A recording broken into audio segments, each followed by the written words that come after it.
What is the problem between the English part and the French part? Y a-t-il un problème culturel ou alors un problème entre les deux parties linguistiques du Cameroun? Est-ce qu'il y a un problème entre le Cameroun anglophone et le Cameroun francophone? Oui, il y a évidemment un problème. Il y a un problème qui est un problème artificiel. C'est un problème qui remonte à l'histoire du 19e siècle, quand les Français et les Anglais s'est disputé l'Afrique noire.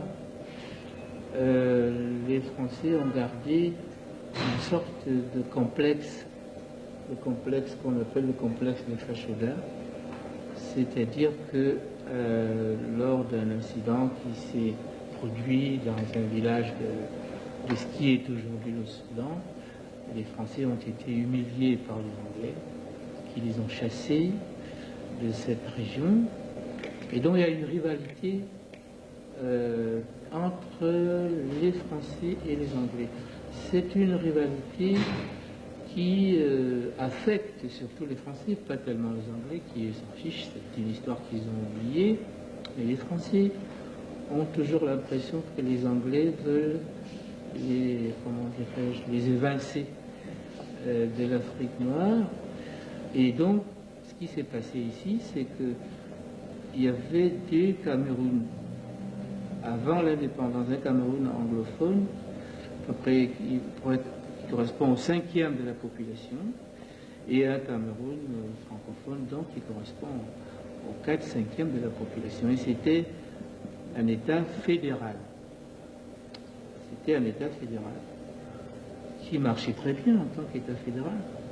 C'est-à-dire que les anglophones avaient des institutions calquées sur les institutions britanniques, et les francophones, c'est-à-dire nous ici, avaient des institutions qui étaient plus ou moins calquées sur les institutions françaises, en tout cas qui étaient imposées par la France, qui en fait avait tout fabriqué, tout manipulé.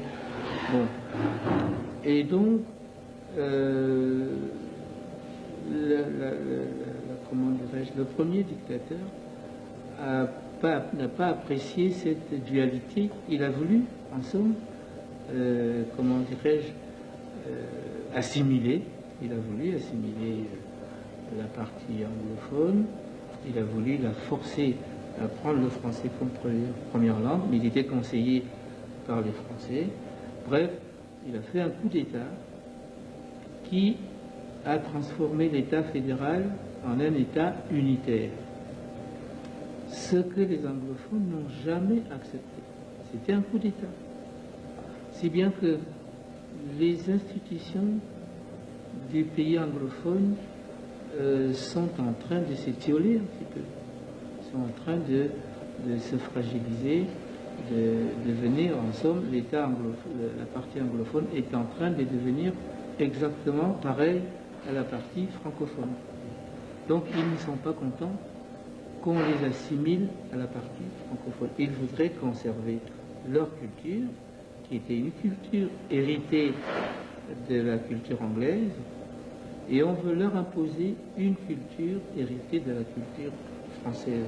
Voilà le grand problème. On veut par exemple leur imposer un baccalauréat calqué sur le baccalauréat français, alors que eux, ils avaient déjà un baccalauréat calqué sur le baccalauréat anglais, etc., etc. Les universités sont en fait des universités françaises. Et on veut qu'ils s'insèrent dans ces institutions des universités françaises, alors que eux, ils aimeraient avoir une université calquée sur le modèle anglais. Voilà essentiellement le problème qui divise les deux parties. Et évidemment, ça peut se compliquer. Par exemple, il y a le plus grand leader, enfin le plus grand leader populaire, c'est lui qui est capable de rassembler le plus de population dans le meeting, c'est un leader anglophone qui s'appelle Frondy. Mais la thèse des francophones inspiré par le français et qu'un anglophone ne peut pas devenir président du Cameroun. Ce qui est absurde. Pourquoi? Parce que, disent-ils, les anglophones sont minoritaires. Mais la question n'est pas de savoir si les anglophones sont minoritaires ou majoritaires, elle est de savoir si un citoyen camerounais, qu'il soit anglophone ou francophone, peut devenir président de la République du Cameroun. Voilà. C'est-à-dire que le système politique est bloqué parce que, a priori, on n'envisage pas qu'un anglophone devienne président de la République. Alors pour empêcher Froundi de devenir président, on organise la fraude électorale, on refuse de distribuer des cartes d'électeurs à mes employés. Ils ont tous l'âge de voter, mais comme on sait que les jeunes sont du côté de Froundi, on refuse de donner une carte d'électeur à tous les jeunes. Alors ça c'est là aussi un problème un petit peu tribal, mais à mon avis le problème tribal est très secondaire. C'est d'abord un problème politique. On ne veut pas qu'un anglophone devienne président parce que les Français, Paris, auraient l'impression de perdre son influence sur le Cameroun.